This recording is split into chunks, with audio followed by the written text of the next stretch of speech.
We didn't know it at the time, but Georgia's game with Alabama would be the do-or-die game of the season for the Dogs. When you came into it at the end of the year, Georgia actually had to win that game. It didn't look like it all the time, but as it turns out, they did. Alabama had to win that game. They had played too poorly most of the season. Obviously, they barely survived Auburn the week before. They had lost early in the year to Texas. They had to win, and they did. Georgia went on to not get into the College Football Playoff National Championship. Alabama went on to lose in the Rose Bowl. Georgia went on to play and beat Florida State by 60. But it wasn't the season that anyone wanted, because when you win back-to-back national championships, it's hard to have a come down, and that's what happened to Georgia in 2023. Did their so-called dynasty get tested in 2023? Because there's this discussion, I disagree with it, frankly, that Georgia is a dynasty.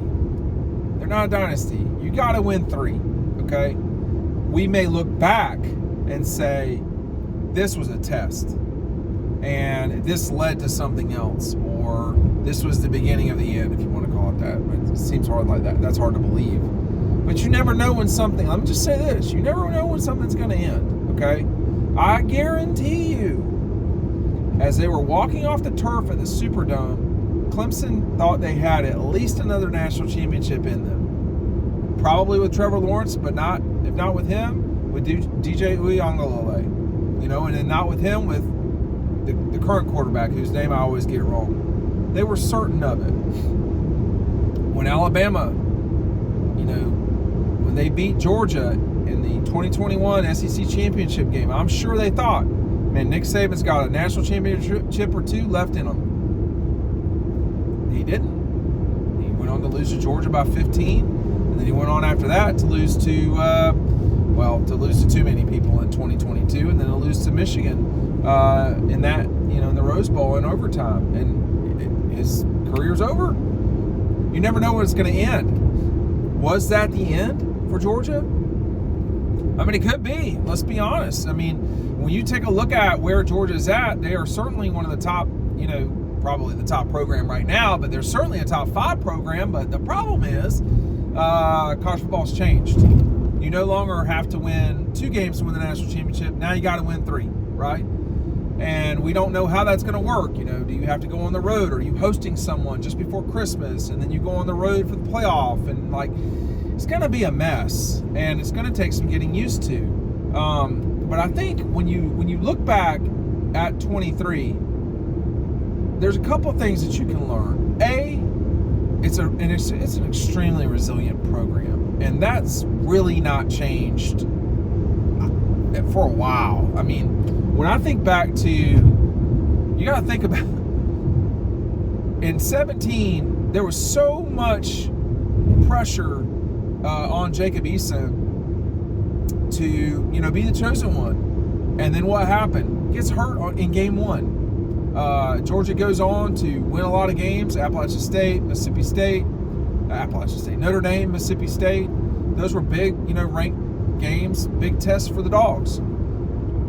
And then they lose to Auburn by, significant, I can't remember how much it was, but it was not an insignificant number. And it looked bad, right? And then they go to Atlanta and they win that game to go on to beat Oklahoma and play Bama in the national championship game. Season later, same set of expectations. This was probably the toughest close to a season, which was the 19 Sugar Bowl, the 18 championship. I say that, but the Alabama loss in the championship game was certainly more difficult than that. Georgia lost 1 bowl game. It was to Texas in 2018. 19, they were not as good a team. They still finished number 4 in the country. 20, they started 3 quarterbacks. One of them went on to win the national championship, and it wasn't JT Daniels. So you never know necessarily where you're at. When you look back, it's much easier. Hindsight 2020, right? If Georgia doesn't win another national championship with Kirby Smart as its head coach, without something really strange happening in the near future, I mean, I would be surprised. But the notion that they're a destiny that's not something we can really say right now. They're one national championship from a destiny, okay? Excuse me, I say destiny. I'm sorry. They are one national championship from a dynasty. Maybe that is their destiny, but they got to make it happen. And this season, they really should win the national championship. Now, there are some challenges. Let me go through them real quick. You've got the road trip to Oxford. You've got the road trip to Tuscaloosa. You've got the road trip to Austin. You've got the season opener against Clemson. Obviously, you play Florida. They go to Kentucky. You end with Tech. You host Auburn. They play Tennessee at home. There's no shortage of games that are there to lose. And that's the case for a lot of other people, too, by the way. But they're the best team. And, they probably play the third and fifth best teams on the road. They'll need to split those games, I would imagine. But they don't have to, but I would imagine they'll need to split those games. Ohio State seems like the team that's going to give them the most trouble. This is allegedly Ryan Day's most talented team yet. He's had some pretty talented teams. Not one of them won the national championship. It's hard for me to imagine, and we'll see. It's hard for me to imagine that the Kansas State transfer is going to be better than C.J. Stroud. Well, he's not going to be. So there may be a different way for Ohio State to win it, but it might not be with quarterback play. There's been very few exceptions, but you usually need your quarterback against Georgia to be really good to beat them. So I don't know. I don't know if he's good enough. I don't know. He might be. He's not bad, but it does give you some pause there on that front. And this is first season playing for Ohio State. Their defense is markedly and noticeably better than it has been in the past. But I think for Georgia, in terms of it tested the program. That stretch of time from lost to Bama that Sunday until I don't know when it ends, but certainly I would think the Orange Bowl was one opportunity to end. That time, that was a trying time for them. Was everybody going to play? Was Carson Beck coming back? Some of these things have been decided and it wasn't public, but what's happening with Dylan Raiola? That was certainly something that was wild at the time. That was a tough few weeks. And then they smashed Florida State by 60. They didn't beat them by 30. 30 would have been a lot. They beat them by 60. They beat TCU by 100 the year before. These guys, when they are properly motivated, you'd better be properly motivated too. They could have done some bad, nasty things to Ohio State. Ohio State came into that game ready to play, ready to ball out. They had their backs against the wall. The problem was they lost. Now that happens. Sometimes you can really play well and lose. Sometimes you can not play great and lose tight games. That's what happened to Georgia against Alabama. They didn't play great and lost a tight game. Didn't mean they should have lost necessarily. They shouldn't have won. Not the way they played. So it's all there. Now the other aspect of this is with Carson Beck, there's a lot of reasons to come back. But there's no question that Carson Beck came back to win a national championship, obviously, okay? That's something he made clear in interviews. These I don't know what to call them. They're like these NIL interviews. That's something he's been pretty, consistent about in terms of why do you come back? Why do you come back? Well, there's only one thing he's not done, and that's win it all. The SEC championship's awesome. That is a big deal. But this is a program that, right now, it's not national championship or bust, but it does matter how this season goes. And of course, we don't know what the season will be like. We don't know,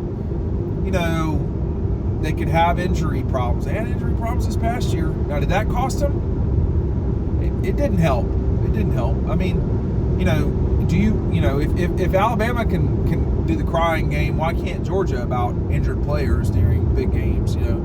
But they just weren't the better team that day, and that's what happened. And Alabama deserved to win the game. So you also, you're talking about injuries. This is football. This is a collision sport. This is a sport where someone my size is taking someone else my size to the ground. That's not something you do in everyday life. Like, you have to literally put them on the ground. A knee has to touch. That's physical, man. Like, you better be ready to party, or it's going to be a long day. So, was their so-called dynasty tested? Well, they don't have a dynasty yet, but I think this was it was a moment in time. And, we're going to get to media days in Dallas, and what's going to happen is all 16 teams will be there. Everybody's going to talk about how much they've been working, how hard they've been working. We never worked like this before. But the fact of the matter is, all of that work leads up to your ability to do it or not. And in this league, you'd better be ready to play when you have to do it. Georgia last season, multiple times, they were.